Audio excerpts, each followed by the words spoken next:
네, 오늘은 우리가 함께 부활주일로 우리가 함께 오늘 예배합니다. 우리가 부활주일이라고 하면 사실 우리가 오늘만 부활주일로 우리가 생각하기 쉽지만 사실 모든 매 주일마다가 우리의 부활주일입니다. 네, 그래서 우리가 종교개혁 이후에 루터는 우리의 모든 절기는 안식일은 주일은 우리가 부활주일이다라고 그렇게 말씀하기도 했습니다. 그러니까 우리가 절기 때만 우리가 지키고 우리가 절기 때만 부활하신 우리 예수님을 기념하는 것이 아니라 우리 그리스도인은 매 주마다 부활을 기념하며 사는 부활의 능력으로 사는 그리스도인이다라고 그렇게 말씀했습니다. 그렇기 때문에 우리 그리스도인에게 있어서 이 부활주일은 굉장히 중요하다라고 하는 거죠. 우리의 믿음이 바로 이 부활에 근거한 것이기 때문입니다. 그렇기 때문에 사실 우리가 기독교라고 하는 것은 십자가의 죽음에서부터 출발하는 것이 아니라 우리는 십자가의 죽음에서 이 기독교가 출발했다고 생각하지만 사실 그렇지 않습니다. 우리 기독교가 출발한 것은 예수님의 부활하심으로 우리 기독교는 탄생됐고 우리의 신앙의 근거는 바로 부활에 있는 것이기 때문입니다. 그렇다고 해서 십자가에 예수님이 죽으신 사건이 아무것도 중요하지 않은 것이 아닙니다. 여러분, 그 예수님께서 십자가에 죽으셨기 때문에 부활이 있기 때문이죠. 그러니까 부활을 믿는다는 건 예수님의 십자가를 달려 죽으심과 부활하심 이 모든 것을 부활은 믿는 겁니다. 우리가 흔히 십자가의 복음이라고 하는 것은 여러분이 많이 들어보셨을 겁니다. 십자가의 복음. 그런데 엄밀하게 말하면 십자가의 복음이 아니라 십자가의 구속과 부활의 복음입니다. 여러분, 사도들과 모든 그와 같은 믿는 자들이 고백했던 이 복음은 바로 부활의 복음에 있었습니다. 여러분, 우리는 십자가의 복음, 십자가에 관한 대속, 구속의 사건은 우리가 정말로 많은 우리가 설교를 들어왔고 우리가 많이 그것들을 묵상해 왔지만 사실 정말로 중요한 건 부활을 묵상하고 부활을 믿는 겁니다. 부활은 십자가를 포함하는 것이기 때문입니다. 그러므로 이 부활을 믿는다면 예수님의 죽으심과 또한 예수님의 부활하신 모두를 믿는 것이기 때문에 우리는 이 부활을 굉장히 중요한 것으로 여기는 거죠. 여러분, 우리는 바로 부활을 믿기 때문에 오늘 여기에 우리가 있는 겁니다. 예수님은 십자가에서 달려 죽으심으로 우리의 모든 죄를 다 사하셨습니다. 그러므로 예수님께서는 그 십자가상에서 다 이루었다라고 예수님은 선포하셨습니다. 그런데 예수님께서 다 이루었다라고 하는 말은 우리 인류의 모든 죄가, 우리 모든 죄 아래 있는 모든 사람의 죄가 그 십자가의 대속의 사건으로 끝났다는 의미지 그 구원의 그 마지막 구원의 모든 것이 끝났다라는 말은 아니었습니다. 즉 예수님이 하나님께서 주신 사명을 끝냈다는 말이지 예수님의 그 구원의 사역이 끝났다라고 하는 말은 아닙니다. 예수님은 십자가를 달려 죽으시고 장사된 지 3일 만에 죽은 자들 가운데서 부활하셨습니다. 누가 부활하게 하셨죠? 바로 하나님께서 그의 성령의 능력으로 예수님을 죽은 자들 가운데서 다시 살려내신 겁니다. 예수님은 그 십자가에서 모든 것을 마치셨고 하나님은 그를 죽은 자들 가운데서 그 성령의 능력으로 다시 일으켜 세워주셨습니다. 예수님은 그렇기 때문에 십자가에서 모든 걸 다 이루었다라고 말씀하셨지만 하나님의 구원의 사역은 그것으로 끝이 아니라 바로 십자가의 죽음과 부활로 그 구원은 완성되는 거죠. 그러므로 이 부활은 우리에게 무척이나 중요한데 사실 우리가 이 부활을 많이 우리가 묵상하지는 않아왔습니다. 그러나 오늘 이 부활에 관한 이야기를 우리가 함께 하면서 이 부활이 얼마만큼 우리에게 중요한지를 함께 나눴으면 좋겠습니다. 오늘 우리가 본문에 있는 말씀을 보니까 예수님께서 안식 후 첫날 새벽에 주님께서 다시 일어나셨다라고 오늘 성경은 기록하고 있습니다. 안식 후 첫날 새벽에 여자들이 향품을 가지고 예수님의 시체에 그 향품을 바르기 위하여 무덤에 달려갔습니다. 무덤으로 갔습니다. 그런데 예수님이 시신이 안치되어 있는 그 무덤에 가보니 이미 무덤을 막고 있던 그 돌이 무덤에서 옮겨져 있는 상태였습니다. 그런 상태에서 여자들이 그곳에 가니 누가 있었습니까? 바로 찬란한 옷을 입은 천사가 그곳 가운데 있었습니다. 그런데 그들이 이렇게 말하는 겁니다. 인자가 죄인의 손에 넘겨져 십자가에 못 박히고 제3일에 다시 살아나야 하리라 하셨느니라 라고 한 그 말씀을 기억하라라고 천사들이 그 여자에게 말해 주었어요. 그때서야 그 여자들에게 한 그 말씀이 그들이 깨닫고 기억나야 그들은 그 무덤에 있는 예수님을 보러 한 것이 아니라 예수님이 다시 살아났다는 것을 믿고 사도들과 예수님의 제자들 향하여 달려갔습니다. 그래서 그들에게 뭘 전했습니까? 예수님이 다시 살아나셨다. 야, 예수님이 다시 살아나셨다. 예수님이 고난을 받으시고 죽은 자들 가운데서 다시 살아나야 하리라 하신 그 말씀대로 다시 살아나셨다 라고 하는 것을 그들은 믿고 사도들과 제자들을 향하여 달려가 그것을 전했어. 그런데 뭐라고 하죠? 그 제자들이 그 이야기를 들었는데 그 말이 허탄한 말, 허황된 이야기로, 근거 없는 이야기로 들려 그들은 믿지 아니하였다라고 했습니다. 그런데 누가? 베드로, 또한 요한복음에는 그 베드로와 요한이, 예수님이 사랑하시는 제자가 예수님의 무덤가로 막 뛰어갔어요. 근데 그곳에 가보니 예수님의 시신이 없는 겁니다. 그리고 그들이 놀랍게 여겨 다시 돌아갔다라고 오늘 본문의 이야기는 기록하고 있어요. 여러분, 이 복음에 관한 이 첫 시작, 바로 예수님께서 죽은 자들 가운데서 다시 살아나신 이 복음을 그 여자들은 믿고 이 복음을 전하였지만 그것을 믿지 못했던 사도들과 제자들은 예수님의 시신이 있는 그곳에 가지 않았습니다. 여러분, 우리가 믿는 이 믿음은 다른 게 아닙니다. 우리가 믿는 믿음은 바로 예수님이 죽은 자들 가운데서 다시 살아나신 것을 믿는 믿음입니다. 그 믿음 안에는 모두 포함되어 있다고요? 예수님이 우리 죄 때문에 십자가에 달려 죽으신 것도 포함하고 있는 거죠. 그렇기 때문에 우리는 이 복음을 우리는 부활의 복음이라고 이야기를 하는 겁니다. 십자가의 복음보다 더 정확한 건 부활의 복음입니다. 부활은 모든 것을 포함하는 거예요. 오늘 우리가 부활절이라고 해서 우리가 함께 찬양을 불렀습니다. 우리 부활절이 되면 여러분 어떻습니까? 우리가 고난주간이라고 하면 고난주간에 우리가 얼굴을 막 찡그리고 슬픈 표정을 짓고 금식하고 있다가 부활주일이 되면 갑자기 우리는 또 막 찬양하고 막 즐겁게 예수님의 부활을 승리하였다라고 우리는 외칩니다. 그런데 제가 수요일 날도 말씀드린 것과 같이 우리가 왜 고난주간 왜 우리가 안 보내느냐, 왜 우리가 사순절 안 하느냐, 우리가 왜 카톨릭의 그 로마 카톨릭의 그 유산, 그들이 가지고 있던 사순절과 왜 고난주간을 우리 하지 않느냐라고 이야기를 말씀드린 것은 우리는 부활로부터 시작된, 부활로부터 말미암은 사람들이기 때문입니다. 그렇다고 해서 우리가 예수님의 십자가의 죽음을 우리가 무시하는 것이냐? 아니라는 거예요. 우리는 부활로부터 탄생됐고 부활로부터 시작된 그리스도인이기 때문에 십자가의 대속의 사건을 통하여 그 죄가 이미 예수님이 십자가에 죽으시고 부활하심으로 모든 것이 끝났기 때문에 우리는 그 부활의 기쁨으로 날마다 살아가는 거예요. 여러분, 우리는 부활줄만 우리는 기쁨으로 예수님 승리하셨다라고 우리는 그것을 외치며 이 복음을 전하는 것이 아니라 우리의 모든 날들이 어떤 날들이 되어야 하는 겁니까?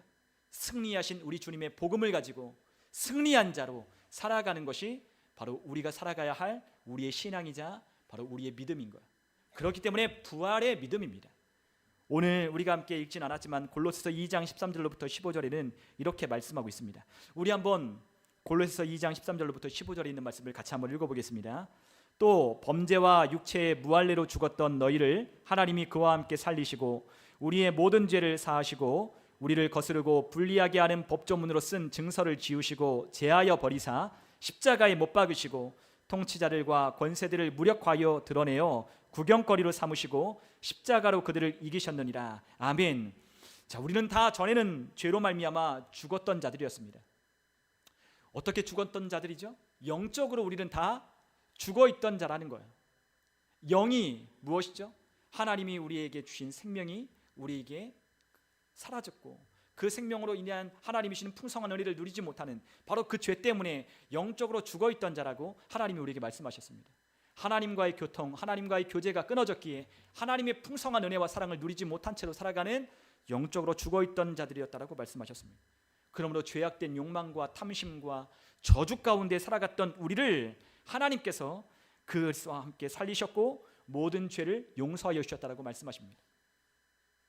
하나님의 율법이 우리가 살아가는 동안 살아가는 모든 행적들을 다 죄라고 말씀하고 있습니다. 하나님의 율법은 우리를 죄인으로 하나님은 우리에게 그 말율법의 정죄로 우리가 모두 다 죄 아래 있다라고 주님은 선언하셨습니다. 우리가 하나님의 말씀을 통해 우리의 모습을 들여다보면 우리는 전혀 소망이 없는 자들이었습니다. 그러나 하나님께서 그 아들을 십자가에 못 박아 죽이심으로 그 율법의 조문에 쓰여 있는 너 죄인이다, 너는 죄로 말미암아 죽을 수밖에 없는 자다, 너는 하나님의 영광 이르지 못하는 죄인이다라고 판명하고 정죄하였던 그 모든 것들로부터 우리를 해방하여 주셨다라고 말씀하는 것. 그 법조문에 쓴 우리를 불리하게 하고 우리를 거스르게 만드는 그 증서, 즉 율법에 써여 있는 그 모든 것들을 십자가에 함께 못 박으시고 우리를 살리셨다라고 말씀하셨어요. 그리고 모든 통치자들과 권세들을 무력화하여 그들을 드러내어 구경거리로 삼으셨다라고 말씀하셨습니다. 즉 우리를 정죄하고 우리를 판단하는 이 세상의 통치와 권세들을 무력화하여 십자가를 통해 이긴 승리가 무엇인지를 우리에게 보여주셨다는 거예요. 바로 그것이 십자가와 부활을 통하여 승리가 무엇인지를 우리에게 보여주고 있는 바로 하나님의 아들의 사역이었습니다. 여러분, 이 세상에 있는 모든 사람은 다 죄를 지었지만 하나님의 아들로 말미암아 그 모든 죄가 용서받았습니다. 우리 그리스도인들만 용서받은 것이 아닙니다. 예수님의 십자가의 죽으심은 우리만을 위한 것이 아닙니다. 누구를 위한 것입니까? 모든 사람을 위한 십자가의 죽으심이었습니다. 우리는 세상에 있는 사람들을 우리는 바라볼 때에 그들을 죄인으로 취급합니다. 그러나 하나님은 그들을 죄인으로 취급하지 않으십니다. 그들을 죄인으로 바라보지 아니하십니다. 왜죠? 하나님의 아들이 모든 인류를 대신하여 십자가에 못 박혀 대속물로 그들의 죄를 사하여 주셨기 때문에 하나님은 더 이상 그들을 죄인으로 바라보시는 것이 아니라 하나님의 은혜를 받을 자로 보이는 거예요. 하나님의 사랑을 받고 하나님의 이 구원의 복음을 받아들여 죄 용서함을 받은 하나님의 자녀로 돌아오기를 하나님은 기다리고 있다는 것입니다. 그런데 우리는 여전히 그들을 바라볼 때 죄인으로 바라보며 그들을 죄인으로 취급합니다. 그러나 하나님께서 모든 사람을 대신하여 십자가에 달려 죽으셨다는 걸 우리가 알게 될 때에 우리는 그 사람을 바라보는 시각이 달라지기 시작합니다. 그 사람도 역시 어떤 사람입니까? 하나님의 은혜와 사랑을 값없이 받은 하나님의 사랑하시는 사람이라는 걸 알게 됩니다. 하나님이 세상을 사랑하사 이처럼 사랑하사 그 아들을 주셨으니 그 아들을 믿는 자마다 영생을 얻게 하신다는 요한복음 3장 16절에 있는 말씀처럼 우리가 그들을 바라볼 때 하나님의 사랑과 하나님의 긍휼로 그들을 바라보기 시작하는 거예요. 저들은 죄인이야. 저들은 죄인으로 취급하는 게 아니라, 저들은 가능성이 없는 자로 취급하는 것이 아니라 하나님의 사랑받은 자로, 하나님의 사랑을 깨달아야 할 자로, 하나님이 그들과의 가로막혀 있던 모든 담을 예수님으로 허셨으니 하나님께 돌아와야 할 자로 우리가 바라보기 시작하는 거죠. 하나님은 모든 사람을 위하여 그 아들을 내어주셨습니다. 그러므로 하나님은 모든 사람이 구원을 받고 진리를 알게 이르기를 원하셔서 그 아들을 우리를 대신하여 십자가에 못 박아 죽이셨다는 거예요. 우리가 디모데전서 2장 4절로부터 6절에 있는 말씀은 이렇게 기록하고 있습니다. 우리 한번 같이 한번 읽어보겠습니다. 하나님은 모든 사람이 구원을 받으며 진리를 아는 데 이르기를 원하시느니라. 하나님은 한 분이시요 또 하나님과 사람 사이의 중보자도 한 분이시니 곧 사람이신 그리스도 예수라. 그가 모든 사람을 위하여 자기를 대속물로 주셨으니 기약이 이르러 주신 증거니라. 아멘. 하나님은 모든 사람이 구원을 받으며 진리를 아는 데 이르기를 원하신다라고 말씀하셨어요. 그러므로 하나님께서 하나님과 사람 사이에 한 분이신 그 중보자 예수 그리스도를 통하여 우리에게 하나님의 약속하신 그 기약, 그 약속하신 그 하나님의 그 약속을 성취하였다라고 말씀하십니다. 하나님이 우리를 위하여 대속물로 예수님을 주셨다는 거죠. 그분이 십자가에 달리셨을 때 우리의 모든 구속이 끝났습니다. 십자가에 달려 죽으실 때 우리의 모든 죄로 말미암는 저주가 끝났습니다.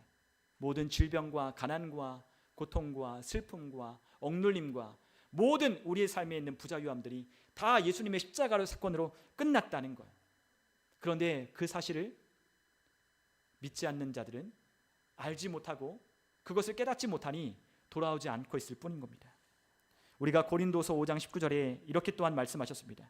곧 하나님께서 그리스도 안에 계시사 세상을 자기와 화목하게 하시며 그들의 죄를 그들에게 돌리지 아니하시고 화목하게 하는 말씀을 우리에게 부탁하셨느니라 라고 말씀하셨어요. 전에는 세상이 하나님의 저주와 심판 아래 놓여 있었지만 예수님이 십자가에 달려 죽으심으로 그 모든 저주가 끝났고 모든 심판과 모든 사망이 모든 예수 그리스도의 십자가의 대속 아래 끝났다라고 선언하셨습니다. 하나님과 모든 사람은 다 무엇 하셨습니까? 화해하셨습니다. 화목하게 하셨습니다. 그런데 아직도 우리는 그렇게 생각하는 경향이 있습니다. 우리의 삶 가운데 문제가 일어나고 우리의 삶 가운데 어려움이 있고 우리의 삶 가운데 어떤 내가 원치 않는 일들이 일어나면 하나님이 우리에게 그와 같은 것을 주셨다라고 생각합니다.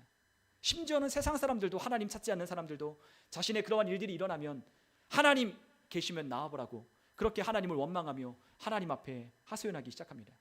그러나 하나님은 계속해서 우리가 말씀을 나누지만 하나님은 이미 세상과 무엇 하셨다고 하십니까?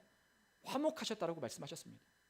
더 이상 하나님은 그들을 저주의 잣대로 그들을 들이대시는 것이 아니라, 그들을 심판의 잣대로 그들을 들이대시는 것이 아니라 하나님의 아들로 말미암아 화목하게 하신 그 사랑으로 그들을 대하시며 그들에게 한없는 은혜와 사랑을 베풀어 주셨다라고 우리에게 말씀하셨어요. 그러므로 우리에게 무엇을 부탁하셨다고 말씀합니까? 화목하게 하는 말씀을 우리에게 부탁하셨다는 거죠. 여러분, 우리가 복음을 전해야 되는 이유가 무엇입니까? 하나님이 우리에게 맡기신 이 화목하게 하는 복음을 우리가 전해야 하는 이유가 무엇입니까? 그들이 이 복음을 듣지 못했기 때문에 하나님께로 돌아오지 않기 때문입니다. 너 죄를 지었기 때문에 너 하나님 앞에 너 저주를 받는다라고 말하는 그것이 복음이 아니라, 너가 십자가로 말미암아 너의 모든 죄가 해결되어 너와 저주와 사망과 모든 것이 하나님 안에서 다 끝났다라고 선포하는 것이 바로 복음의 핵심인 겁니다. 하나님은 너와 이미 화해하셨다. 이 복음을 받아들이고 하나님의 은혜와 하나님의 진리와 하나님의 은혜 아래, 축복 아래 하나님이 주신 은혜를 누리며 살아가도록 그들을 우리가 초청하는 거예요. 하나님이 우리를 화해하셨어요. 우리에게 그 복음을 주셔서 화해하는 이 복음을 전해주라고 우리에게 말씀하고 있는 겁니다. 여러분, 그렇기 때문에 하나님과 우리 사람 사이에 가로막고 있던 모든 죄의 담이 허물어졌습니다. 바로 성소와 지성소를 가로막고 있던 이 휘장이 예수님의 그 육체로 찢어지시듯이 하나님과 우리 인간 사이에 있는 모든 죄가 해결되었기 때문에 누구든지 예수님을 통해서 하나님께로 나아갈 수 있는 새롭고 산 길이 열리기 시작한 것입니다. 하나님과 우리 사이에 아무것도 가로막고 있는 것이 없는 겁니다. 심지어 죄인 사이에도 하나님과 가로막고 있는 것이 아무것도 없는 겁니다.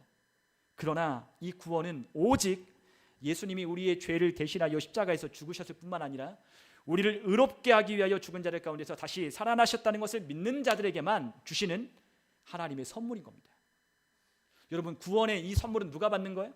바로 그분이 우리를 대신하여 죽으셨다가 우리를 의롭다 하시기 위하여 다시 죽은 자들 가운데서 살아나신 것을 믿는 자만, 그것을 받아들이는 자만, 영접하는 자만 그 구원의 은혜를 누릴 수 있는 거예요. 여러분, 이것이 바로 하나님이 우리에게 주신 하나님의 특별한 선물이자 은혜입니다. 너무나 간단해서 사람들은 믿지 않습니다. 너무나 단순해서 믿지 않습니다. 그러나 하나님은 이 단순한 진리로 우리를 세상 가운데 보내셨습니다. 그렇기 때문에 어떤 사람들에게는 이 십자가가 미련한 것이라고 생각한다고 했습니다. 유대인에게는 거치는 것이고 헬라인에게는 미련한 것이나, 그러나 우리에게 십자가는 능력이라고 사도 바울은 선포했습니다. 여러분, 우리의 능력은 십자가에 있고 예수님의 부활에 있는 거예요. 그것을 위하여 주님께서 죽은 자들 가운데서 살아나셨다는 겁니다. 우리를 의롭다 하신 것, 우리를 죽은 자들 가운데서 그분이 살아나셔서 우리를 의롭다 하신 것은, 우리를 의롭다라고 하는 그 말은 우리에게 법적인 용어로 우리를 완전히 죄 없는 자로 하나님께서 우리를 선언하신 겁니다. 즉, 하나님의 법정 앞에서, 하나님의 심판대 앞에서 우리를 세워놓고 그 아들이 우리를 대신하여 그 죄값을 갚아주셨으니 하나님이 그 법정에서 뭐라고 하시는 겁니까? 너는 죄가 하나도 없다라고 우리에게 선언하신 겁니다. 그것이 무엇입니까? 의롭다, justification. 우리에게 의롭다라고 하나님이 우리에게 선언하신 거예요. 우리가 여전히 죄를 지을 수도 있고 실수할 때도 있습니다. 그러나 하나님은 우리를 어떻게 말씀하십니까? 의롭다. 왜 그러나요? 우리를 하나님의 법정에서 이미 그것을 끝내셨기 때문입니다. 너 의롭다, 너를 의롭다라고 하나님이 판결 내리셨기 때문에 우리는 더 이상 죄 아래 있는 자들이 아니라 하나님의 은혜 안에, 우리를 의롭다 하신 그분의 은혜 아래에 있는 자라고 우리에게 말씀하신 거예요. 우리가 로마서 4장 25절에 보면 이렇게 말씀합니다. 우리 한번 로마서 4장 25절을 우리 같이 한번 읽어볼까요? 함께 읽습니다. 예수는 우리가 범죄한 것 때문에 내줌이 되고 또한 우리를 의롭다 하시기 위하여 살아나셨느니라. 아멘. 예수님은 우리가 범죄한 것 때문에 내줌이 되고, 이것이 무엇이죠? 십자가의 사건. 그렇죠? 우리의 죄를 사하여 주기 위하여 그분이 십자가에 내어줌이 되었다. 십자가. 그리고 또한 우리를 의롭다 하시기 위하여 그분이 다시 살아나셨다. 부활. 여러분, 이 부활은 단지 그분이 죽은 자들 가운데서 그가 죄 없기 때문에 일어나신 것뿐만 아니라 우리를 의롭다 하시기 위하여 그분이 다시 살아나셨다는 거예요. 그분이 부활하셔야 하는 이유는 우리를 의롭다 하시기 위함입니다. 그렇기 때문에 우리가 범죄함으로 말미암아 우리가 죽은 자였으나 우리가 다시 그분이 살아나심과 같이 우리도 죽은 자들 가운데서 다시 살아나 의롭다 하는 하나님의 선언을 통하여 하나님과 교제를 나누고 하나님이 주시는 풍성한 은혜를 누릴 수 있는 하나님의 은혜 입은 자고, 하나님께서 우리를 양자 삼아 주신 것. 이것이 바로 하나님의 법적인 선언입니다. 여러분, 고린도서 5장 21절에 하나님께서 죄를 알지도 못하신 자를 우리를 대신하여 우리의 죄를 삼으신 것은 우리로 그 안에서 하나님의 의가 되게 하려 하신다라고 말씀하셨어요. 죄 없는 하나님의 아들을 우리를 대신하여 죄로 삼으신 것은 우리를 하나님의 의가 되게 하기 위함이라고 하셨습니다. 우리는 예수님의 부활하심이 그냥 단순히 죽은 자들 가운데서 승리하셨기 때문에 부활하신 것으로만 생각합니다. 그러나 부활에는 무엇이 담겨 있습니까? 우리를 의롭다 하시기 위한 선언이 담겨 있다는 거예요. 그분이 죽은 자들 가운데서 다시 살아나셨다라고 하는 건 우리를 의롭다 하시기 위하여 그분이 다 살아나신 겁니다. 여러분, 그것을 통하여 우리는 하나님 앞에서 더 이상 정죄함이 없는 삶을 살아갈 수 있는 거예요. 우리가 로마서 8장 33절과 34절에 보면 이렇게 말씀합니다. 아니, 우리가 한번 로마서 8장 우리 한번 1절부터 우리 같이 한번 보면 좋겠습니다. 우리 한번 로마서 8장을 찾으신 분은 같이 한번 저와 읽어보면 좋겠습니다. 로마서 8장 1절과 2절 함께 찾으신 분은 같이 한번 읽어보도록 하겠습니다. 그러므로 이제 그리스도 예수 안에 있는 자에게는 결코 정죄함이 없나니 이는 그리스도 예수 안에 있는 생명의 성령의 법이 죄와 사망의 법에서 너를 해방하였습니다. 아멘. 그리스도 예수 안에 있는 자, 우리 예수님을 우리 구주로 영접한 그리스도 예수 안에 있는 자들에게는 결코 정죄함이 없다라고 말씀하셨어요. 여러분, 이것도 역시나 법적인 용어입니다. 정죄함, 죄로 정한다, 너는 죄로 판결났다라고 말하는 법적인 용어입니다. 헬라어로. 근데 의롭다 하시는 것도 역시 법적인 용어입니다. 하나님이 우리를 전에는 죄 있는 자로 보셨으나 하나님의 아들이 우리를 대신하여 십자가를 달려 죽으심으로 말미암아 그분이 우리 죄를 대신 갚아주심으로 말미암아 우리를 의롭다라고 하셨다는 거예요. 그러므로 로마서 8장 33절과 34절에 뭐라고 말씀하시느냐, 누가 능히 하나님께서 택하신 자들을 고발하리오라고 말씀하셨어요. 누가 고발한답니까? 아무도 고발할 자가 없다라고 하는 말입니다. 우리가 때론 넘어질 수도 있고 실수할 수도 있지만 그 누구도 우리를 고발하지 못한다는 겁니다. 하나님이 우리를 택하셨고 우리를 의롭다 하셨기 때문입니다. 우리가 또한 로마서 8장 34절에 뭐라고 말씀하고 있습니까? 누가 또한 정죄하리요, 너 죄인이야. 우리가 죄를 짓고 나면 우리 안에 죄책감과 정죄감이 우리 가운데 휩싸일 때가 있습니다. 내가 예수님을 믿어도 내가 이렇게밖에 못 사나, 내가 예수님을 믿는데 내가 이렇게 죄를 지으면 어떡하나라고 하며 그 정죄감과 죄책감 가운데 살아갑니다. 그런데 주님은 우리를 정죄하지 않으신다라고 했습니다. 그 누구도, 사탄도 우리를 고발하지 못한다라고 했습니다. 우리 안에 속이는 자가 우리 안에 우리가 넘어질 때마다 우리를 찾아옵니다. 야, 너 하나님의 자녀라면서, 너 의롭게 되었다면서, 근데 너는 여전히 죄를 짓네, 너 아직 의롭게 되지 않았다라고 우리에게 그렇게 속삭입니다. 너 아직도 죄를 짓고 있어, 너 죄인이야, 너 아직도 죄를 짓고 있어, 너 죄인이야 라고 사탄은 우리 안에 계속 정죄하고 우리를 고발한다는 거예요. 그런데 주님께서 뭐라고 하십니까? 하나님도 우리를 정죄하지 아니하시고 하나님께서 우리를 의롭다고 하셨는데 누가 우리를 고발하냐, 주님께서 우리에게 말씀하고 있는 겁니다. 여러분, 우리 안에 정죄감이 드십니까? 우리 안에 죄책감이 드십니까? 그렇다면 우리가 무엇을 외쳐야 합니까? 하나님의 말씀을 선포하는 겁니다. 그래, 나 그렇다, 나는 넘어졌으나 그러나 나는 하나님이 나를 그 아들로 말미암아 의롭다 하셨다, 나는 의로운 하나님의 자녀다, 나는 죄 없는 하나님의 아들로, 나도 죄 없는 하나님의 자녀로 섰다라고 말하는 거예요. 이게 바로 믿음입니다. 여러분은 여러분 자신의 믿음을, 여러분 자신의 신념을 믿고 사시는 분이십니까? 아니면 하나님의 말씀을 통하여 믿는 믿음으로 사시는 분이십니까? 우리 안에 넘어지고 쓰러져도 또다시 일어나서 하나님이 우리에게 말씀하신 이 믿음을 선포하는 겁니다. 나는 의롭다, 나는 의롭다, 나는 의롭다. 그것이 우리의 믿음이에요. 우리를 정죄하고 우리를 고발하고 우리를 판단하는 것으로부터 우리를 그렇게 살아가게 만드는 그 모든 속박과 모든 굴레에서 우리를 자유케 하신 하나님의 은혜, 그 복음을 통하여 나를 의롭다 하셨다라고 말하는 그 믿음이 우리 가운데 필요한 거야. 그 의롭다 하시는 그 인식이 우리를 자꾸만 하나님 앞에 의인으로 세우기 시작하는 겁니다. 하나님 앞에 의롭게 살 수 있도록 우리를 만드는 겁니다. 여러분, 주님은 우리를 하나님께서 의롭다 하시기 위하여 주님을 다시 살아나셨다라고 말씀하셨어요. 그러므로 우리가 믿는 이 믿음은 어떤 믿음에 근거하냐? 바로 예수님이 죽은 자들 가운데서 다시 살아난 바로 이 부활의 사건에 근거한 믿음을 우리가 믿는 거라는 거예요. 우리가 로마서 10장에 있는 너무나 유명한, 우리가 잘 아는 말씀이 있습니다. 로마서 10장 8절에서부터 10절까지 우리 한번 같이 한번 읽어보면 좋겠습니다. 함께 읽겠습니다. 그러면 무엇을 말하느냐? 말씀이 내게 가까워 내 입에 있으며 내 마음에 있다 하였으니 곧 우리가 전파하는 믿음의 말씀이라. 내가 만일 내 입으로 예수를 주로 시인하며 또 하나님께서 그를 죽은 자 가운데서 살리신 것을 내 마음에 믿으면 구원을 받으리라. 사람이 마음으로 믿어 의에 이르고 입으로 시인하여 구원에 이르느니라. 아멘. 자, 우리가 무엇을 말하느냐라고 말했어요. 우리가 무엇을 전하느냐, 우리가 이 복음, 우리가 전하는 이것이 무엇이냐라고 그렇게 말합니다. 그런데 그 말씀이 무엇입니까? 바로 우리가 전파하는 믿음의 말씀인데, 그 믿음의 말씀은 바로 예수를 주로 시인하며 또 하나님께서 그를 죽은 자 가운데서 다시 살리신 것을 믿는 것, 그것이라고 우리에게 분명하게 밝히고 있어요. 여러분, 우리가 전하는 이 복음이 무엇입니까? 우리가 믿는 이 믿음은 무엇에 근거합니까? 하나님께서 그를 죽은 자 가운데서 다시 살리신 것, 이 부활을 믿느냐라는 거예요. 그 부활의 주를 영접하고 그 부활하신 그 사건을 너가 믿었느냐? 그럴 때 우리가 구원을 받는다라고 주님 말씀하셨어요. 사람이 마음으로 믿어 의에 이르고 입으로 시인하여 구원에 이른다라는 것처럼 우리가 믿는 것은 바로 이 부활의 복음을 믿는 겁니다. 여러분, 그렇기 때문에 우리가 그리스도인이 되었다는 것은 무엇을 믿는 겁니까? 부활을 믿는 겁니다. 우리가 믿는다는 것, 이 믿음은 바로 예수님이 죽은 자들 가운데서 다시 살아나신 것을 믿는 겁니다. 만약 부활이 우리 가운데 없다면 그리스도의 죽음도 믿을 수 없는 불확실한 것이 되기 때문입니다. 부활은 예수님의 죽으심을 확실하게 인정했기 때문에 예수님이 죽은 자들 가운데서 부활하신 것을 믿는다는 거예요. 부활은 죽음을 통해 일어나는 사건이기 때문이에요.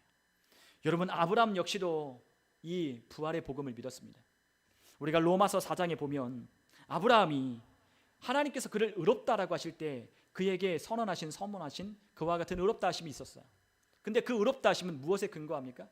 아브라함의 행위에 근거한 것입니까? 아니면 믿음에 근거한 것입니까? 믿음에 근거한 거죠. 아브라함이 하나님을 믿음에 하나님께서 그를 의롭 여기셨다라고 말씀하셨어요. 근데 도대체 무엇을 믿었냐는 거죠. 무엇을 믿었냐? 우리가 갈라디아서 3장 6절에 보니까 아브라함이 하나님을 믿음에 그것을 의롭게 하고 여기셨던 그 믿음은 하나님이 죽은 자들을 살리신다라고 하는 이 믿음이었어요. 그의 아들을 제물로 하나님이 바치라고 할 때 그 아들을 모리아산에서 그를 제물로 바치러 그가 순종하며 갔지만 그 안에는 어떤 믿음이 있었다고요?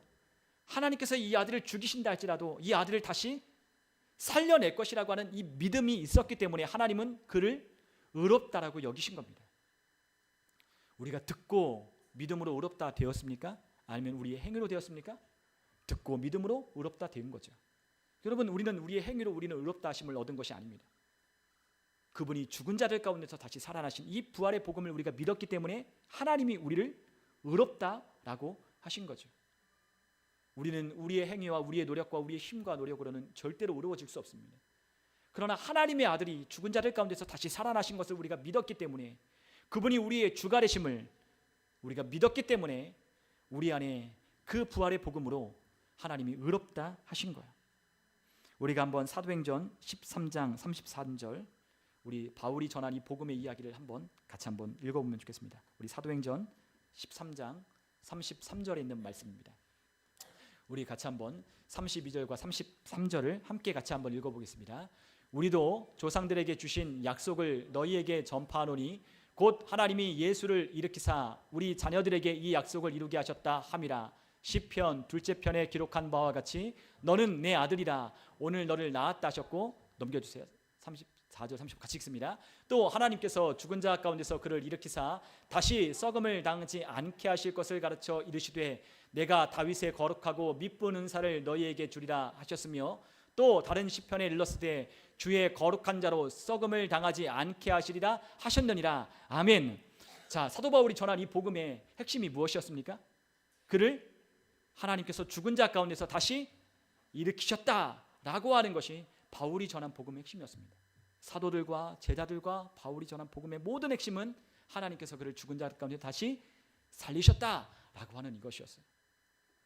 우리가 여기서 아주 재밌는 이야기를 발견합니다. 시편 둘째 편에 기록된 말씀, 우리가 시편 2편 7절에 보면 우리 사도 바울이 인용했던 이 말씀이 있습니다. 우리가 너는 내 아들이라 오늘날 내가 너를 낳았도다라고 하는 그 말씀이 시편 2편에 기록되어 있습니다. 그런데 하나님께서 우리에게 하시는 그 말씀이 우리에게 시사하는 바가 있는 거예요. 무엇을 말하고 있죠? 바로 오늘 너를 낳았도다 라고 말씀하셨다는 거예요. 근데 그 오늘이 어떤 날입니까? 오늘이 어떤 날입니까? 그를 죽은 자 가운데서 다시 살리신 그 부활, 죽은 자들 가운데서 다시 일어나신 그날을 가리켜 하나님께서 예수님을 뭐라고 하셨다고요? 너는 내 아들이라 오늘날 내가 너를 낳았도다라고 하나님께서 선언하신 거예요. 그러면 예수님은 그 전에 하나님의 아들이 아니셨나? 하나님의 아들이셨어요. 그런데 왜 오늘날 내가 너를 낳았도다? 우리가 베들레헴에서 예수님이 아기 예수로 탄생한 그 이야기를 말하는 것이 아니라 예수님에서 십자가에 죽으시고 3일 만에 장사된 지 3일 만에 죽은 자들 가운데서 다시 살아나실 때 하나님은 너는 내 아들이라 라고 오늘 내가 너를 낳았도다 라고 선언하신 그 이유는 바로 우리를 위함입니다. 누구를 위함이라고요? 우리를 위함이라고. 우리.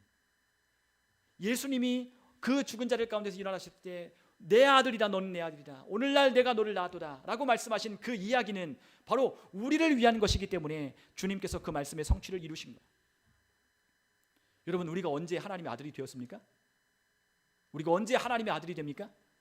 우리가 그분이 날 대신하여 십자가에 못 박혀 죽으시고 다시 죽은 자들 가운데서 3일 만에 부활하신 것을 우리가 믿을 때 우리가 하나님께서 오늘 우리를 너는 내 아들이다 오늘 내가 너를 낳았도다 라고 말씀하시는 거예요.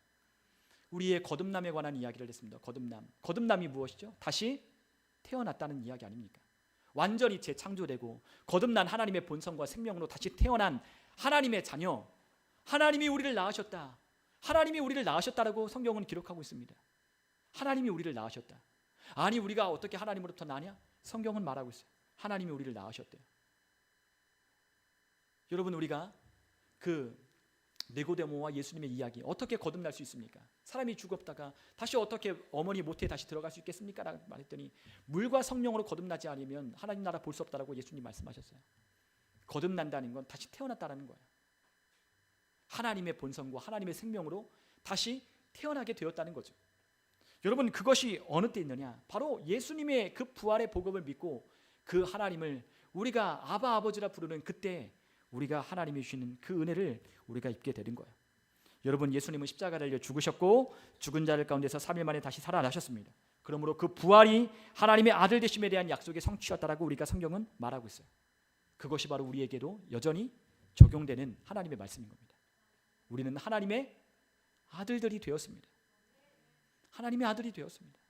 하나님의 자녀가 된 예수님의 부활하심을 믿는 모든 자들에게 하나님의 아들 되심을 선언하신 것, 하나님의 양자 되심, 그것이 바로 우리에게 주신 하나님의 아들로 말미암아 이루신 하나님의 은혜인 거죠. 여러분, 만약 누군가가 자신을 그리스도인이라고 말하고 그리스도가 죽은 자들 가운데서 부활하신 것을 믿지 않는다? 그러면 그 사람은 그리스도인이 아닌 겁니다. 정말로 그분이 다 믿는데 나 하나님의 아들이 믿고 나 예수님이 어떤 분인지 안다라고 말했지만 그분이 죽은 자들 가운데서 다시 살아나셨다는 것을 믿지 않는다면 그 사람은 그리스도인이 아닌 거예요. 그리스도인이라고 하는 것은 그분이 죽은 자들 가운데서 다시 살아나셨다는 것을 믿는 거예요. 많은 사람들이 십자가의 대속, 십자가의 구속은 믿어요. 예수님이 나 때문에 십자가를 달려 죽으셨다는 걸 믿어요. 그런데 그걸 믿는 게 아니에요. 그것과 함께 무엇을 믿는 거예요? 부활을 믿는 거예요. 그런데 부활은 쏙 빼놓고 십자가에서 날 대신이 피 흘려 죽으신 것만 우리가 주구장창 말하고 있어요. 그래서 뭐가 필요해요? 부활이 있는 거예요. 부활. 여러분, 부활은 십자가를 다 포함하는 거예요. 그런데 오늘날 이 교회에서 이 십자가는 굉장히 중요하게 다루어지지만 예수님의 부활은 단지 부활주일만 우리가 이야기를 하고 부활주일로만 끝나는 것이 경향이 짙어요. 그래서 우리가 죄를 지으면 우리가 또 어디로 갑니까? 넘어지면 다시 십자가로 가는 거예요. 십자가에 가서 뭐합니까? 당신이 나의 죄 때문에 피 흘려 죽으셔서 내 죄를 사하셨다고 주님 앞에 가서 죄를 회개하고 주님 앞에 용서를 구하는 거예요. 또 넘어지고 또 문제가 있으면 어디로 갑니까? 또 십자가 아래 가서 주님께 도와달라. 주님의 그 보혈의 은혜로 나를 구속하셔서 나의 죄를 사하시고 나에게 하나님 은혜를 베풀어 달라고 십자가로 돌아가는 거예요. 그런데 십자가에는 예수님이 안 계신 거예요. 여러분, 십자가에 예수님 계십니까? 안 계셔요. 부활하셨어요. 그런데 우리는 자꾸만 십자가로 돌아가려요. 십자가가 아니라 그분이 부활하셨으니 그 부활의 영광, 그 부활의 영광 가운데 참여한 우리, 그것을 인식하며 우리의 삶 가운데 기쁨으로 살아가는 것이 우리에게 필요한 거예요. 오늘 넘어지면 어떡합니까? 다시 일어나는 거예요. 그분의 부활과 영광과 함께 우리 일으키셨으니 우리가 또 일어나 승리할 수 있다고 믿으며 승리를 외치는 겁니다. 나는 승리하였다. 나는 승리했다. 나의 모든 이와 같은 삶의 모든 저주와 모든 것이 끝났다 라고 말하며 우리의 삶에 문제가 있으면, 우리의 상황에 어떤 어려움이 오면 승리자의 위치 가운데서 선포하고 외치는 거예요. 다시 십자가로 돌아갈 필요가 없는 거예요. 십자가의 대속, 부활에 다 포함되어 있는 겁니다. 예수님의 십자가의 부활로 우리가 살고 우리가 그 은혜 가운데 사는 거죠. 그분의 죽으심, 그 십자가에서 죽으심, 그 은혜, 그리고 그분이 부활하신 그 능력으로 우리가 살아가는 거예요. 그렇기 때문에 오늘 이 부활은 우리에게 매우 중요한 이야기입니다. 여러분, 우리가 기독교라는 것은 부활 때문에 생겨난 거예요. 예수님이 죽으셨다가 장사되었을 때는 아무도 복음을 전하지 않았어요. 그들은 다 어디 있었습니까? 다 죽음의 위협 가운데서 그들은 숨죽이며 있었습니다. 그러나 예수님이 부활하시고 난 뒤에야, 예수님의 그 부활을 목격하고 난 뒤에야, 그리고 그 주님을 만났던 수많은 사람들이 예수님이 부활하여 승천하여 올라간 뒤에 그들은 성령의 능력을 받고 이 부활의 복음을 증거하기 시작했어요. 그들이 담대하게 했던 것이 무엇입니까? 예수님이 죽은 자들 가운데 다시 살아나셨다는 것이 그들에게 담대한 승리의 외침이 되었어요. 그것을 가지고 전하는 거예요. 그분이 죽었다 다시 사셨다, 그것으로 사는 거예요. 오늘 너 복음 전하지 마라, 너 죽인다라고 말하면 어떡합니까? 그가 나를 죽은 자들 가운데 나를 살리실 거다라고 믿는 믿음으로, 그래 죽여도 좋다, 복음을 전하는 겁니다. 우리를 아무것도 억제할 것이 없고 우리를 협박과 우리를 정죄와 우리를 억압으로 가둬놓아도 마음대로 해봐라, 그 생명이, 그 능력이 나를 해방하였다 라고 말하며 복음을 외치는 거야. 이 복음으로 말미암아 이 복음은 순식간에 예루살렘을 점령하고, 그리고 그들이 퍼져 흩어지는 곳곳마다 그 복음을 전하여 로마도 함락시키고, 오늘날 이 복음이 전하여 여기까지 이 복음이 우리에게 오게 된 것이에요. 여러분, 우리의 십자가 아래 있는 자들이 아니라 그 부활의 영광 가운데 참여한 자들임을 기억하셔야 돼요. 십자가가 의미가 없다는 게 아니에요. 그 십자가와 부활로 말미암은 그 영광이 이미 우리 가운데 있다는 겁니다. 여러분, 우리는 그러므로 이 영원한 생명을 가지고 살아가는 자라는 걸 기억하셨으면 좋겠어요. 우리 한번 로마서 6장 4절에 있는 말씀을 같이 한번 읽어보겠습니다. 로마서 6장 4절의 말씀 함께 읽습니다. 그러므로 우리가 그의 죽으심과 합하여 침례를 받음으로 그와 함께 장사되었나니 이는 아버지의 영광으로 말미암아 그리스도를 죽은 자들 가운데서 살리심과 같이 우리로 또한 새 생명 가운데서 행하게 하려 함이라. 아멘. 여러분, 우리가 기독교가 십자가로부터 시작되지 않았다고 했어요. 부활로부터 시작됐다고 말씀을 드리는 겁니다. 근데 왜 부활을 우리가 이야기하느냐? 우리에게 새 생명을 주신 사건은 십자가에서 우리에게 주신 것이 아니기 때문이에요. 여러분, 우리가 이것을 잘 이해가 필요해요. 우리에게 하나님이 새 생명, 새로운 생명을 주신 것은 무엇으로 주신 거예요? 부활로 말미암아 주신 거예요. 부활로 주신 거예요. 예수님의 십자가에서는 우리의 죄가 끝났어요. 그러나 우리에게 새 생명이 아직 오진 않았습니다. 무엇으로 왔다고요? 그분이 죽은 자들 가운데서 다시 살아나신 것을 우리가 믿음으로 말미암아 그분이 우리에게 주신 새 생명이 우리 가운데 찾아온 게 된 거예요. 거기서 끝내야 돼요. 우리의 죄를 사하여 주시는 속량의 사역으로 끝낸다면 예수님은 십자가에서 그것으로 끝내야 돼요. 그런데 구원은 그것으로 끝나지 않았어요. 그를 죽은 자들 가운데서 3일 만에 다시 일으켜 주님께서 살려내셨습니다. 왜 살려내셨느냐? 왜 부활하게 하셨느냐?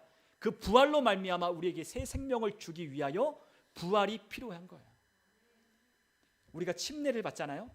여러분, 침례가 어떡하죠? 물속에 꽉 잠겼다가 다시 어떡합니까? 일어나죠. 우리가 무엇을 상징하는 거예요? 우리가 예수님과 함께 죽었다가 다시 예수님과 함께 새로운 생명으로 다시 일어났다는 것을 말하는 것이 바로 이 침례 아닙니까? 바로 그것을 이야기하는 거예요. 우리는 완전히 옛사람은 죽고 우리가 다시 일어날 때 주님과 함께 다시 일으켜져서 우리 안에 새로운 생명이 주어졌다는 걸 설명하고 이해시키기 위하여 침례를 받는 거예요. 세례로는 그것을 의미를 알 수 없어요. 침례, 그래서 침수하는 거죠. 물에 들어가는 거예요. 완전히 죽었다가 다시 살아날 때, 일으켜 세워질 때 나는 죽고 예수님의 새로운 생명으로 거듭난 하나님의 새로운 피조물로 다시 살아났다는 것을 의미하여 우리가 침례를 받는 거예요. 여러분, 우리가 일어날 때, 우리가 죽은 자들 가운데서 그분이 다시 살아나심과 같이 우리의 죽어있던 영이 그분과 함께 다시 일어날 때 우리 안에 새로운 생명이 우리 가운데 오게 되었다는 겁니다. 우리 안에 무엇이 있습니까? 영원한 생명이 우리 가운데 있는 거예요. 영원한 생명. 여러분과 제 안에 우리가 정말로 그분을 죽은 자들 가운데서 다시 살아나신 것을 우리가 믿었다면 우리 안에 무엇이 있다고요? 거듭난 새로운 생명이 우리 가운데 있다라고 말씀하셨어요. 여러분, 이 부활을 믿기 때문에 우리에게 영원한 생명이 주어진 거예요. 우리가 이 앞에 있는 그림을 보는 것처럼 하나님의 자녀로 그분과 함께 걷기 시작하는 거예요. 생명으로, 새로운 생명으로 그분 안에서 걷기 시작하는 새로운 삶이 시작된 겁니다. 왜요? 우리도 죽었으나 그분의 부활하심으로 우리도 다시 살아났기 때문이에요.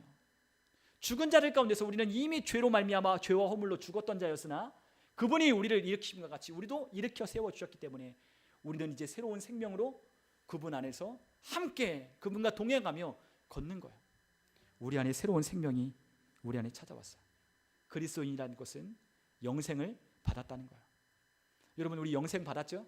우리 천국에 가는 것만을 영생이라고 말하는 게 아니에요.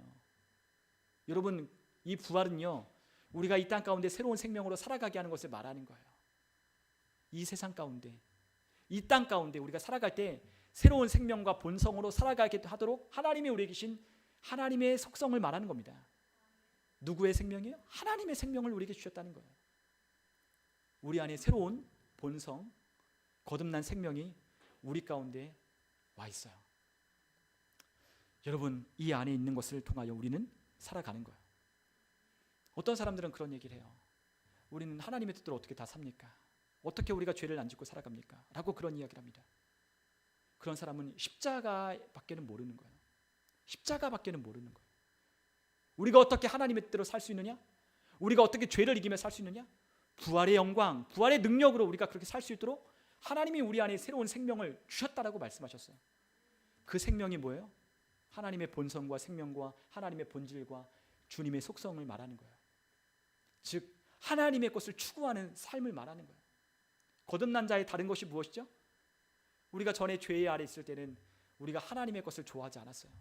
하나님의 것을 찾지 않았어요. 그러나 거듭난 생명이 우리 가운데 와 있을 때 우리가 무엇을 하기 시작해요? 하나님의 말씀을 읽고 싶고, 하나님을 예배하고 싶고, 하나님을 만나고 싶고, 하나님이 주시는 말씀대로 살고 싶고, 그리고 죄를 이기는 삶으로 하나님을 기쁘시게 하고자 하는 삶이 우리 가운데 시작되기 시작하는 거예요. 완전히 달라졌잖아요. 그전에는 없었던 우리 안에 새로운 마음이 부어지는 거예요. 그전에는 하나님과 대척점에 있어 하나님을 반대하고 하나님을 대적하고 하나님이 싫어하는 일들을 했다면, 그 강팍한 마음으로 하나님이 주신 은혜를 거부했다면, 하나님이 우리에게 거듭난 새 생명을 우리에게 주신 이후로부터 우리 안에 부드러운 마음이 우리 안에 있기 시작하는 거예요. 그것이 에스겔서에 있는 마음이에요. 하나님이 그 마음을 주시겠대요. 그 마음을 우리에게 주셨잖아요. 우리에게 주셨대요. 누구를 통하여? 예수님을 통하여 그 부드러운 마음을, 우리 안에 있는 굳은 살이 배겨있는 하나님께로 나아가지 않은 그 완고하고 고집스러운 그 마음을 하나님이 우리에게 완전히 제하시고 그 부드러운 마음을 우리에게 주셨다는 거예요. 그 부드러운 마음을 어떻게 합니까? 하나님이 말씀하시면 예, 하나님이 순종하라면 예, 하나님이 말씀하면 그걸 좋아서 따르고 기뻐하는 것이 바로 거듭난 자의 생명으로 시작되는 거예요. 우리 안에 하나님의 본성이 있어요. 하나님의 본성, 거룩한 본성이 우리 가운데 있어요. 여러분, 이렇게 이야기하면 쉬울 거예요. 우리 집에서 우리 개를 키우거나 고양이를 키우면 어떻죠? 고양이들이 고양이를 낳고 개가 개를 낳잖아요. 그러면 얘는 어렸을 때 조그만 때는 뭐 잘 몰라요. 그런데 이제 크면 얘가 확실하게 이게 개인지 고양인지 확실하게 알죠. 고양이는요 아주 깔끔을 떨어요. 그렇잖아요. 우리 고양이는 깔끔을 떨어요. 우리 인정 집사님 고양이 키우고 있지만 고양이는 아주 깔끔을 떨잖아요. 개랑 달라요. 개랑 달라요. 고양이의 본성이 있어요. 고양이의 본성. 똥을 싸면 다 모래로 막 덮고, 그리고 맨날 이렇게 그루밍하고 자기 깨끗하게 하는, 그게 고양이의 본성이에요. 가르쳐주지 않아도, 어미가 없는데도 자기 지 몸 핥고 지가 닦고 지가 덮고 그래요. 왜요? 고양이의 본성이 있잖아요. 고양이의 본성. 개는 어떻죠? 걔는 가르쳐주지 않으면 지 맘대로 막 똥 싸고 막 지 맘대로 돌아다니고 막 별짓나 이 천방지축이랑 막 지 맘대로 막 다 해요. 왜? 개의 본성이 있는 거예요. 그래서 우리가 맨날 뭐 X같이 뭐 개같이 행하고 개같이 우리가 그렇게 말하잖아요. 아주 안 좋은 의미로 우리가 쓰잖아요. 욕도 하죠 막. 왜냐하면 그게 그의 본성이에요. 본성이에요. 그런데 우리에게는 어떤 본성이 있어요? 죄인의 본성이 아니라 우리가 부활을 믿을 때 그분이 우리 가운데 새 생명 가운데 행하게 하려 하시는 그 새 생명을 우리에게 주셨기 때문에 우리가 그 본성으로 살기 시작하는 거예요. 가르쳐주지 않아도, 누가 뭘 알려주지 않아도 우리 안에 그 거듭난 본성이 하나님의 것을 따르고 하나님의 것을 추구하고 선과 악을 분별하기 시작하고 그 하나님의 것을 쫓아 살아가고자 하는 사모함으로, 그 열심으로 하나님께 나아가기 시작하는 거예요. 여러분, 우리가 구원받은 사람과 구원받지 못한 사람의 특징이 무엇인지 아십니까? 바로 이 생명이에요. 이 생명이 우리 가운데 약동하고 이것이 우리 가운데 막 일하여서 그 하나님의 것을 추구하도록 만들어내는 거예요. 왜요? 하나님을 닮은 본성을 우리에게 생명으로 주셨기 때문에, 완전히 다시 거듭나 새롭게 태어났기 때문에, 그것을 따라 살도록 되어 있기 때문에 그렇게 사는 거예요. 억지로? 여러분, 억지로 그리스도인 만들려고 하면 억지로 그리스도인 됩니까? 안 되죠. 그래서 왜 율법을 주신 이유가 그것 때문이라고 말씀을 드렸잖아요. 율법을 하나님께서 그 백성에게 주신 이유가 무엇 때문이라고? 그들 안에 죄악된 본성이 있는데 그들에게 하나님이 좋은 것을 주고 싶고 은혜를 주고 싶고 축복하고 싶은데 그들이 하나님의 말씀을 따릅니까? 안 따라요. 아무리 좋은 것을 주고 싶어도, 하나님이 말씀에 놓아도 그 죄악된 본성을 가지고 있는 자들은 그것을 따르지 않는 거예요. 그러니까 어떡합니까? 안 따르면 하나님께서 저주하고 심판을 내린다고 하는 그 참혹하고 엄무한 말씀을 주셔서 뭘 따르게 하는 거예요? 하나님의 말씀을, 은혜의 말씀을 따르도록 그들에게 시키는 거예요. 순종하도록 만드는 거예요. 그런데 그것이 하나님이 우리에게 주신 그 구원의 모든 것입니까? 아니에요. 하나님이 뭐라고 하십니까? 그래, 너희들 내 말 못 지키는 거 알아. 너희들 지금은 순종할 수 있다라고 그 모세가 율법을 선포할 때 그들이 네 우리가 지키겠습니까? 네 우리가 우리의 자녀가 이것을 가르쳐서 지키겠습니다라고 말했지만 하나님은 못 지킨다고 하셨어요. 그 굳은 마음으로는 못 지킨다고 하셨어요. 근데 그 하나님이 우리에게 뭘 약속하신 거예요? 예레미야와 에스겔 선지자를 통해서 예수님을 통하여 우리에게 주시는 새 생명, 그 성령으로 말미암는 새로운 생명을 우리에게 약속하셨어요. 그 부드러운 마음을 주셔서 우리가 그 말씀을 따라 살도록 하나님께서 우리에게 그것을 약속하신 거예요. 그 약속의 성취가 그분이 부활하심으로 말미암아 우리 가운데 이루어졌다라고 성경은 말씀하고 있는 겁니다. 여러분, 우리가 그리스도인이 그리스도인답게 사는 것, 그리스도인이 그리스도인 되게 하는 것, 바로 부활의 능력인 거예요. 여러분, 우리는 그렇기 때문에 거듭난 하나님 안에서 새로운 태어난 자들이기 때문에 우리는 그렇게 사는 거죠. 우리가 고린도서 5장 17절 그런즉 누구든지 그리스도 안에 있으면 새로운 피조물이라 이전 것은 지나갔으니 완전히 새롭게 되었다. 우리의 옛날의 과거는 이미 끝났어요. 옛사람의 모든 것들은 끝났어요. 우리의 삶은 새로운 사람으로 시작하고 부활로 말미암아 부활의 생명으로 주님과 함께 일으켜져서 우리는 그분과 함께 동행하며 사는 거예요. 여러분, 그렇기 때문에 우리 그리스도인은 다 십자가로 돌아갈 필요가 있다 없다? 없다. 십자가로 끝냈는데 이미 또 끝냈는데 또 거기로 돌아가는 건 할 필요가 없는 거예요. 이미 우리의 죄가 사하여졌고 그분의 은혜로 말미암아 우리를 거듭난 생명을 주셨는데 또 죄를 짓고 또 넘어지면 십자가로 가서 회개하며 눈물 짜며 하나님 도와달라고 용서해달라고 기도할 필요가 있는 게 아니라 이제는 우리의 삶을 어떻게 해야 됩니까? 단지 용서해달라고 하는 게 그게 회개입니까? 그게 아니라 하나님의 말씀을 따라 우리의 삶을 완전히 돌이켜 거듭난 생명 안에서 주님을 따라 사는 것이 진정한 회개인 거예요. 그래서 어떻게 합니까? 새로운 생명 가운데 걸으라고 말하는 거예요. 죽을 행실을 돌이키라고 말씀하시는 거예요. 너희 안에 전에 죽었던 행실을 어떻게 하라고요?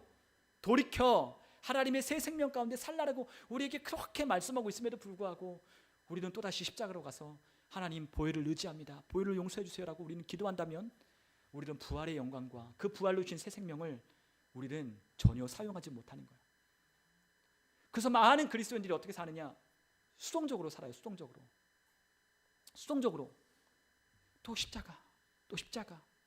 십자가가 의미가 없다는 게 아니라 그 십자가로 말미암는 그분의 부활이 우리 가운데 주어졌는데 또 십자가, 또 수동적으로 주님 고쳐주세요, 주님 도와주세요, 주님 이것 좀 해주세요, 주님 이것 좀 주세요, 주님 이것 좀 해주세요. 우리는 그렇게 하나님 맨날 기도해요. 그런데 아니라고요.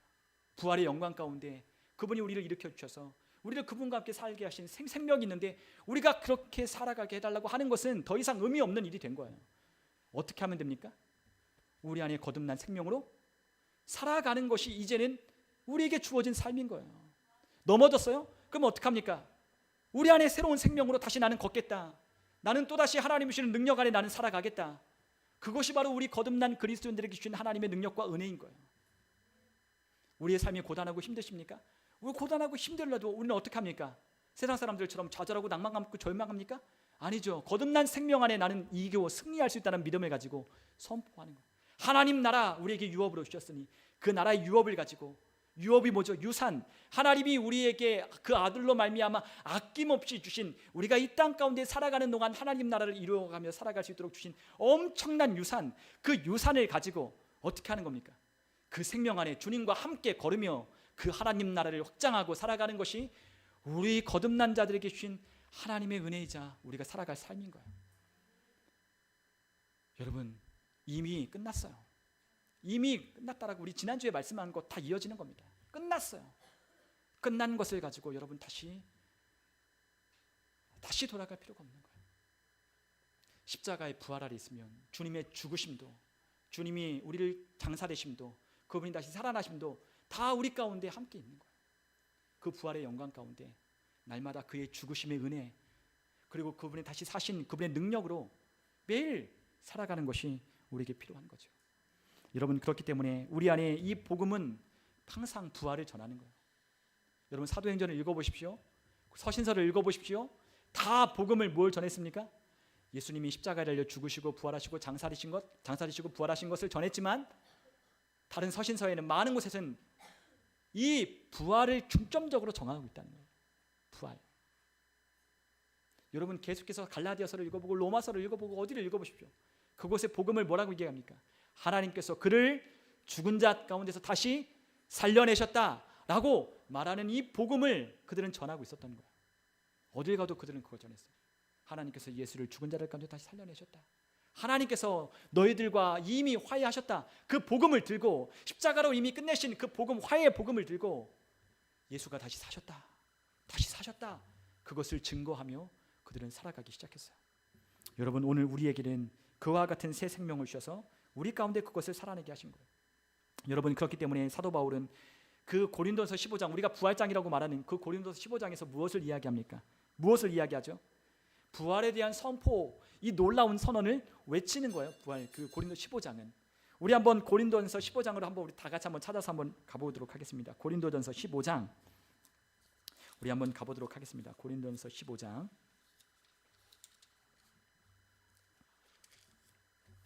우리 12절로부터 우리 19절까지 한번 읽어보면 좋겠습니다. 다 읽어보면 좋겠지만 다 읽지 못하니까 우리 12절로부터 19절까지 우리 한번 같이 한번 읽어보겠습니다. 그리스도께서 죽은 자 가운데서 다시 살아나셨다 전파되었거늘 너희 중에서 어떤 사람들은 어찌하여 죽은 자 가운데서 부활이 없다 하느냐. 만일 죽은 자의 부활이 없으면 그리스도도 다시 살아나지 못하셨으리라. 그리스도께서 만일 다시 살아나지 못하셨으면 우리가 전파하는 것도 헛것이요 또 너희 믿음도 헛것이며 또 우리가 하나님의 거짓 증인으로 발견되리니 우리가 하나님이 그리스도를 다시 살리셨다고 증언하였습니다. 만일 죽은 자가 다시 살아나는 일이 없었으면 하나님이 그리스도를 다시 살리지 아니하셨으리라. 만일 죽은 자가 다시 살아나는 일이 없으면 그리스도도 다시 살아나신 일이 없었을 터이요 그리스도께서 다시 살아나신 일이 없으면 너희의 믿음도 헛되고 너희가 여전히 죄 가운데 있을 것이요 또한 그리스도 안에서 잠자는 자도 망하였으리니 만일 그리스도 안에서 우리가 바라는 것이 다만 이 세상의 삶뿐이면 모든 사람 가운데 우리가 더욱 불쌍한 자이리라. 아멘. 계속 뭘 말하죠? 그가 죽은 자 가운데서 다시 살아나는 일이 없다면, 그가 죽은 자들 가운데 다시 살아나는 일이 없다면 계속해서 그들은 복음을 전합니다. 그분이 부활하시기에 우리도 부활하고 그분이 부활하시기에 우리의 복음도, 이 믿음도 헛되지 아니한 거예요. 여러분, 그분이 부활하셨기에 우리는 여전히 죄 가운데 있는 것이 아니라 죄 가운데 있지 아니하는 은혜 아래 있는 자가 된 것입니다. 그분이 부활하셨기 때문에 우리의 삶은 이 세상의 가장 비참한 자의 삶이 아니라 어떤 삶이에요? 이 세상에서 가장 복된 삶인 거죠. 너무나 복된 삶인 거예요. 십자가의 복음이 아니라 부활의 영광의 복음이에요. 그렇기 때문에 우리가 기뻐하고 즐거워하고 우리가 자유하고 그 능력으로 살아가는 이 모든 삶에 하나님께 감사를 드릴 수 있는 이유가 여기 있는 거죠. 여러분, 우리는 십자가로 예수님이 끝내지 않았어요. 하나님께서 그를 죽은 자 같은 살려내셔서 우리에게 이 생명을 주셨습니다. 여러분, 이제 우리가 믿는 것은 부활을 믿는 거예요.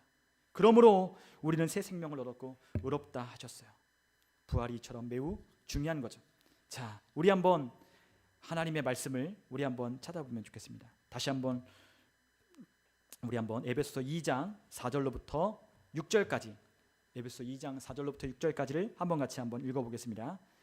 긍휼이 풍성하신 하나님이 우리를 사랑하신 그 큰 사랑을 인하여 허물로 죽은 우리를 그리스도와 함께 살리셨고 너희는 은혜로 구원을 받은 것이라. 또 함께 일으키사 그리스도 예수 안에서 함께 하늘에 앉히시니 아멘. 자, 우리의 구원은 이것으로 끝나지 않았어요. 우리의 구원은 어디까지 이어지느냐? 바로 이 땅에서 살아가는 삶까지 이어지는 겁니다.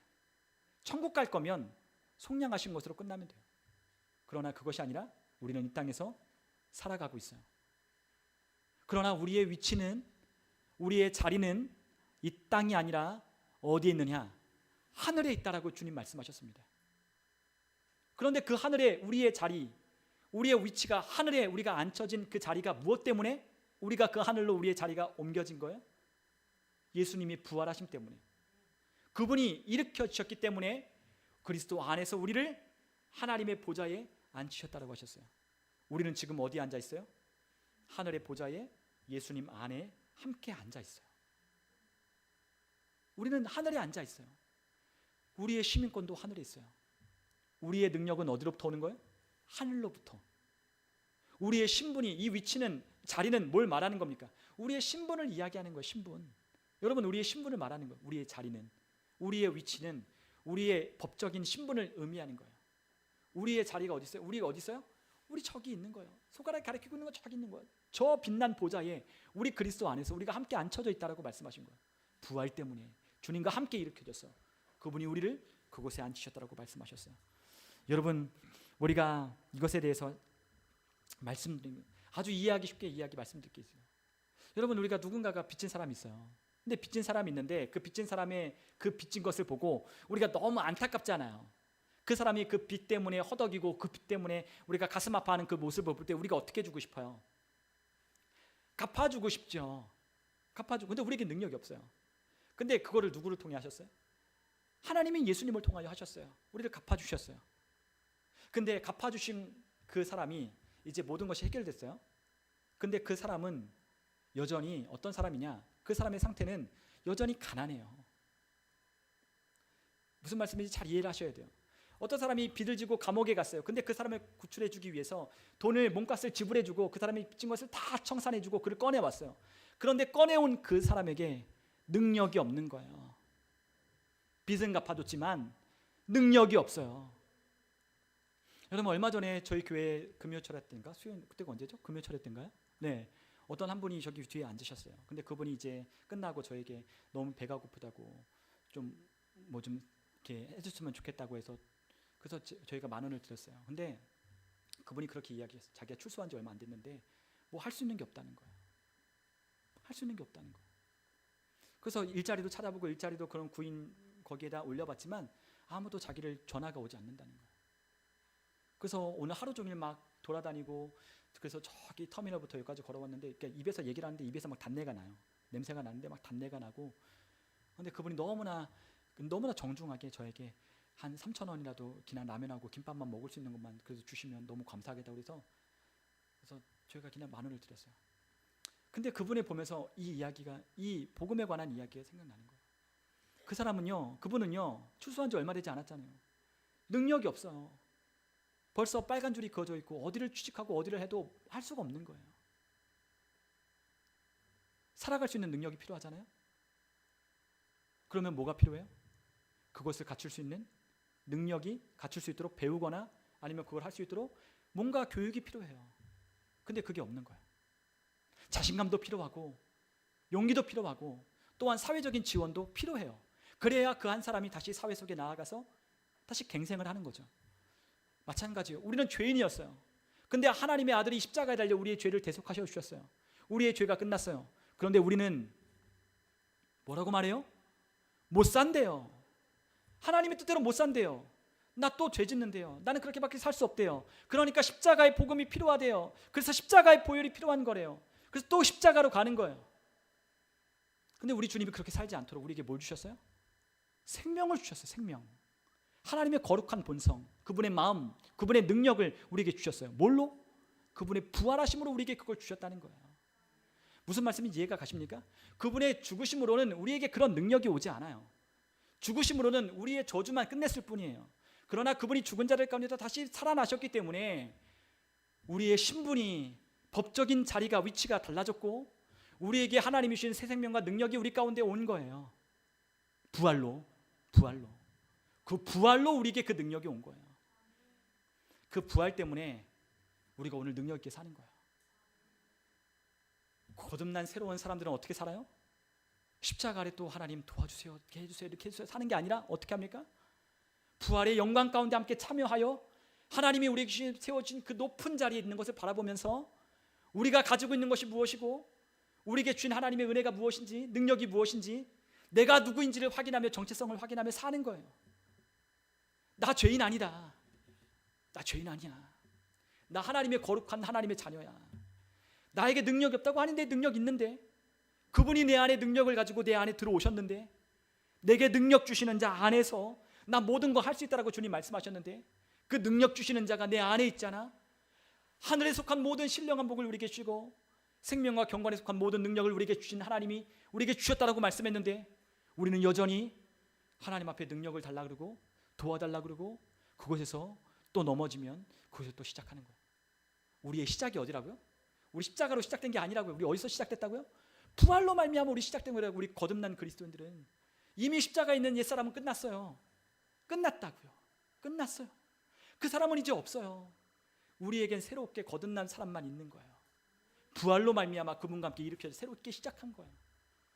우리 안에 그 능력이, 우리 안에 그분의 거듭남으로 우리에게 주셨다라고 말씀하시는 거예요. 여러분, 우리는 그것을 믿고 우리는 그것을 믿으며 또 믿으며 그 믿음으로 살아가는 삶이 우리에게 주신 그리스도인의 삶인 거예요. 여러분, 우리가 이 복음을 우리가 깨닫는다면 우리가 지난주에 이야기했던 그 이야기도 이해가 되는 거예요.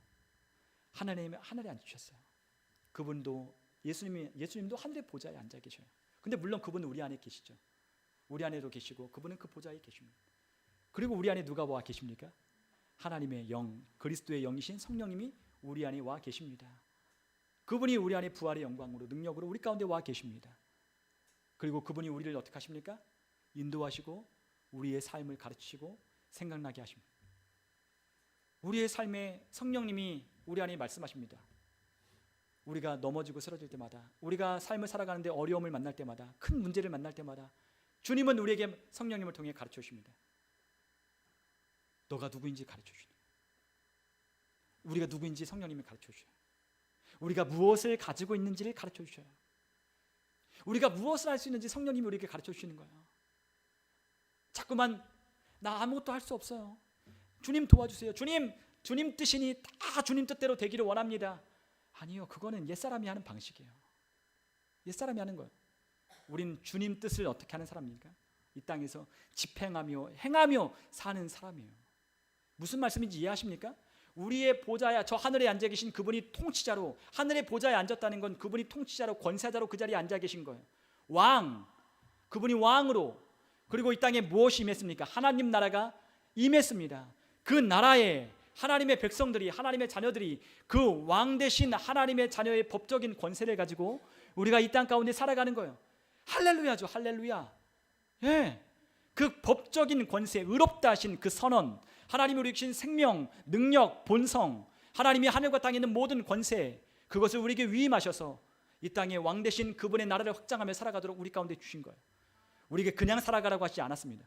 우리에게 그냥 순종하라 하지 않았습니다. 그 능력을 주시고 그렇게 살아갈 수 있는 모든 것을 주시고 우리 가운데 그것을 살아내라고 말씀하시는 거예요. 우리는 연약한 자들이 아니라니까요. 우리는 연약하고 우리는 피해 가운데 우리는 맨날 당하고 우리는 빼앗기고 우리는 그렇게 고난 가운데 살아가는 자들이 아니에요. 고난이 있지만 그 고난 가운데 뭐가 있습니까? 영광. 그 고난을 이겨내는 그 부활의 영광으로 우리는 승리하며 살아가는 거예요. 여러분들 삶에 어려운 일들 만나십니까? 여러분들이 어떻게 하시겠습니까? 여러분들이 하나님이 보내신 하나님의 아들로 위임된 그 권세를 가지고 여러분들의 삶 속에 그것을 통치하며 살아가는 거예요. 외치십시오. 여러분들 안에 그 말씀을 성령님께 물으십시오. 하나님께 달라는 게 아니라 하나님이 이미 주신 것을 성령님이 가르쳐 주시는 겁니다. 우리가 하나님의 말씀을 읽을 때 성령님이 그것을 깨닫게 해주시는 겁니다. 성령님께 우리는 그것을 이제 부탁하며 어떻게 해야 될지 묻는 겁니다. 성령님, 내게 하나님이 다 주셨는데 어떻게 살면 좋을까요? 야, 너 이미 치유했는데 무슨 말이냐? 라고 성령님이 가르쳐 주시면 예, 제가 나았습니다 라고 말하면서 하는 거예요. 우리가 패배자처럼 살아갈 때 주님께서 우리에게 말씀하십니다. 야, 너는 승리자야. 너는 그가 이겼던 것처럼 너 안에 있는 그가 세상을 이겼나니 너도 이 세상을 이겼다라고 말하는 요한일서에 있는 말씀처럼 너가 이겼어, 너도 이겼어 라고 말하는 성령님의 그 가르침을 통해서 아, 저는 승리했군요. 저는 승리했군요. 승리자로 사는 거예요. 남들이 우리를 뭐라 하건, 남들이 우리를 뭐라 하건, 남들이 우리를 어떻게 평가하건 전혀 개의치 아니하고 나는 그곳에, 나는 하나님의 대리자로 나는 그곳에 보내셨으니 나는 그곳을 통치하며 그것을 다스리며 나는 하나님 나라가 임하도록 나는 보내심을 받은 자라고 인식하며 하나님의 생명으로 살아가기 시작하는 거예요. 그 생명이 우리 가운데 나타나도록 사는 거예요. 부활의 생명이 나타나도록. 여러분, 우리가 빌립보서 2장 12절에 그러므로 두렵고 떨림으로 너희 구원을 이루라고 말씀하셨어요. 우리가 구원을 못 받았기 때문에 구원을 이루라고 말씀하는 거예요? 아니에요. 뭐라고 말하는 겁니까? 너가 받은 구원을 일하여 드러내라는 거예요. work out. 일하여 나타내라고 하는 말이에요. 정확한 말은 너가 받은 구원을 어떻게 해요? 두렵고 떨림으로 너가 받은 그 엄청난 구원을 어떻게 하라고? 일하여 드러내라고. 너가 받은 그 구원, 그 생명을 어떻게 하라고요? 일하여 드러내라고. 주님께서 우리에게 그것을 부탁하시는 거예요. 명령하시는 거예요. 일하여 드러내라고.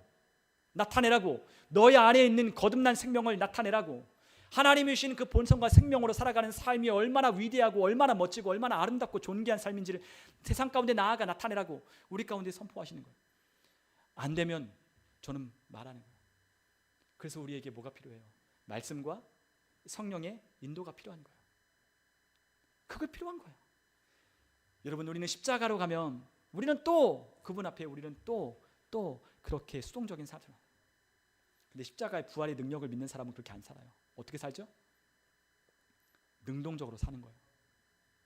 주님이 주셨고, 주님이 말씀하셨고, 주님이 가라 하셨고, 주님이 다스리라고 하셨고, 주님이 통치자로 살라고 우리에게 주님께서 아담이 빼앗겼던 하나님의 형상, 하나님 다스리는 그 형상, 그 하나님의 형상이 뭔지 아십니까? 다스리는 거예요. 다스리는 거. 여러분, 창세기에 있는 하나님의 형상, 그 형상은 다스리는 거예요. 다스리는 거. 나를 다스리고 우리의 가정을 다스리고 우리의 직장과 우리의 삶을 다스리는 통치하는 통치자의 권세, 그것을 가지며 살아가도록 우리를 불러주시는 겁니다. 여러분, 오늘 우리의 이 부활은 엄청난 거라는 거야. 오늘 우리 성도님들 이 부활에 관한 이야기를 하려면 더 많은 시간이 필요하지만 그러나 이거 하나 꼭 기억하셨으면 좋겠어요. 이 부활의 능력으로 우리는 살아간다는 걸 꼭 기억하셨으면 좋겠습니다. 여러분의 자리는 십자가가 아닙니다. 우리는 자리는 어디라고요? 하늘에 있다는 거예요. 우리 안에 무엇이 있다고요? 거듭난 새로운 생명이 우리 가운데 있습니다. 하늘과 땅에 있는 모든 권세가 우리 가운데 위임되었고 하나님의 모든 복을 우리에게 이미 주셨어요. 그것을 이제 우리의 삶 가운데 나타내며 사는 겁니다. 우리 안에 치유가 어디 있습니까? 우리 안에 있습니다. 이미 우리 안에 있어요. 거듭난 생명으로 완벽하게 탄생된 하나님의 거듭난 생명 우리 안에 있어요.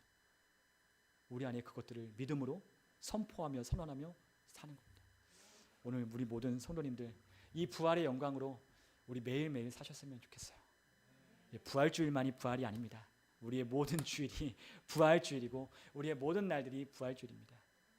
우리 주님과 함께 담대하게 어깨 쫙 펴시고 승리자의 위치에서 이 복음을 전하며 승리하시는 저와 여러분 다 되시기를 주님의 이름으로 축원합니다.